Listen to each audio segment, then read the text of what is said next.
Almost every homeowner asks the same question. Should I pay off my mortgage or invest instead? Your bank, your advisor, and every calculator will hand you the same confident answer, and following it quietly costs the average homeowner $216,000 in interest. Two homeowners, same income, same street, same mortgage, same extra $500 every month. One attacks the loan, the other invests every dollar. Every calculator says they finish with exactly the same wealth. So we stop trusting the calculator and rebuild their financial lives 50,000 times. In nearly 2 out of every 3, the same man finishes ahead. Not because the math was wrong, but because the calculator answered the wrong question. By the end, you'll know the real question, the one no calculator ever asks. But first, the calculator says it's a tie.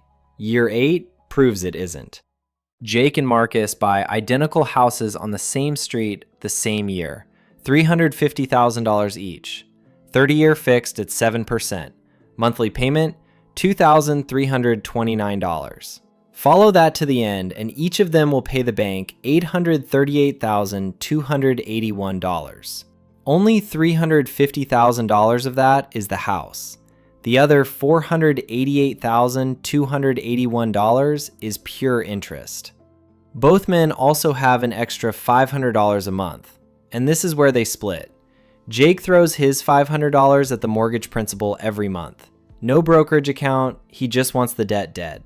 Marcus puts his $500 into a low-cost index fund instead, every month like clockwork. His logic? The mortgage costs 7%.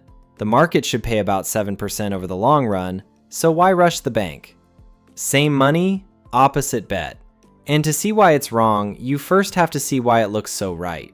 Every $500 Jake kills off his 7% mortgage earns him a guaranteed 7% return, since that's interest he'll never owe. Every $500 Marcus invests targets that same 7% in the market. Same rate, same dollars, so their net worth tracks identically. Year 5, both worth $56,336. Year 10, both at $136,199. Year 30, both land at $959,985. To the dollar every year in between. That is the answer every calculator gives you. A perfect, boring 30-year tie. One thing up front so no one misreads this. The average never changes. The experience does. Neither man is expected to end up richer than the other. What changes is how wild the ride gets, and how sure you can be of where you land. Now here's the lie. That calculator assumes the market hands you a clean 7% every year, like a savings account that never has a bad day. No market on record has ever behaved that way. So let's throw out the calculator and run what actually happens to these two men. Because in year 8, everything breaks. For 7 years, Marcus is loving this. His app shows $53,999 and climbing. Real money on a real screen. Jake has no screen, just a mortgage balance grinding down, month after month, with nothing to show anyone at a dinner party. Then, 8 years in, it hits. A recession nobody predicted, and the market drops 35% in a matter of weeks. Marcus opens his app and his $64,099 has become $41,665. $22,435 gone. Money that took him years to build, erased almost overnight. He's not reading finance blogs anymore. He's lying awake at 2 a.m. doing the math on how many years of $500 checks just evaporated. Every instinct in his body is screaming one word: sell. And Jake? Jake sees the same headlines. He feels the same pit in his stomach too for a second. Then he remembers he has nothing in the market to lose, closes the laptop, and goes back to dinner. His net worth is $100,879, all of it locked in equity the market cannot touch. His guaranteed 7% kept paying through the entire collapse. At the bottom of that crash, Jake is ahead by exactly the $22,435 Marcus lost. The tie was never protecting Marcus. It was only ever an average. Now watch what the market does, because this is where most people draw exactly the wrong lesson. Marcus doesn't sell. He grits his teeth, keeps buying his $500 of shares every month, now at crash prices. And the market does what it has always eventually done. It comes roaring back, over 30% a year for the next 2 years. By year 10, his portfolio is back on trend, $86,542. The tie is restored like the crash never happened. So, no harm done? Only because Marcus held. If he had sold at the bottom, he'd have locked in the loss and missed the rebound, and the tie would be broken forever. The spreadsheet assumes Marcus has perfect nerves for 360 straight months. The spreadsheet has never been awake at 2 a.m. And Marcus's nerves are about to be tested again, because Jake is about to do something that changes the entire back half of this race. Just past the 18-year mark, Jake makes his final mortgage payment. The house is his, more than a decade early, and by ending the loan nearly 12 years ahead of schedule, Jake just dodged $216,000 in interest. That's the number from the start of this video, and this is where it was hiding. Now, that $2,329 payment plus his $500 is suddenly free. $2,829 a month with nowhere it has to go. So Jake finally opens a brokerage account and starts buying the exact same index fund Marcus owns. Same fund, same market, one difference. Marcus adds $500 a month. Jake adds $2,829. His balance, stuck at zero for 18 years, detonates.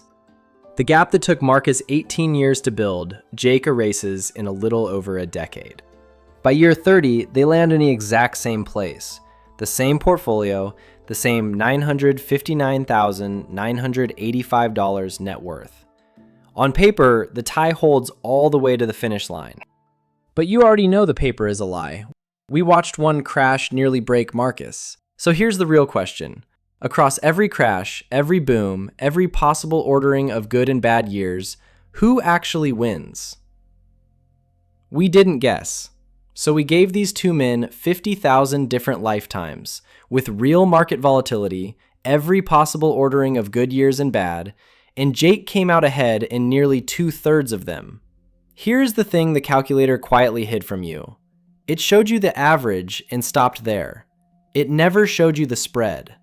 And Marcus's spread is nearly 2 times as wide as Jake's, because every one of his 30 years rode the market's mood, while Jake's first 18 were a sure thing. A handful of lucky booms drag Marcus's average up, which hides the real story. Far more often than not, Marcus lands below Jake. In the unlucky lives, Marcus limps across the finish near $200,000 instead of the $610,000 the smooth math swore he'd have. Jake's worst case never falls anywhere close, because you cannot crash a paid-off house. But I'm not going to pretend Jake's way is free money, because it isn't.